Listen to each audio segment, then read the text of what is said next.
पुत्री उत्तिष्ठ शान्तजमदग्निमहर्षि पत्नी सौदत्ति क्षेत्र विराजिते राममातः श्रीरेणुकाम्ब यल्लम्मा तव सुप्रभातम् श्रीमङ्गलाङ्गि जय शुभ शोभनाङ्गि कामारि अर्धाङ्गि जगमोहनाङ्गि तामरस सदृशाङ्गि शिवपदाब्ज भृङ्गि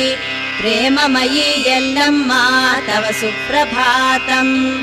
गङ्गे यमुना गोधे सिन्धु कावेरी जलतुङ्ग भद्रे सरस्वती नर्मदा पुण्याम्बु अंघ्रि कमलव ತೊಳೆಯ ಕಾತುರದಿ ಕಾದಿಹೆವು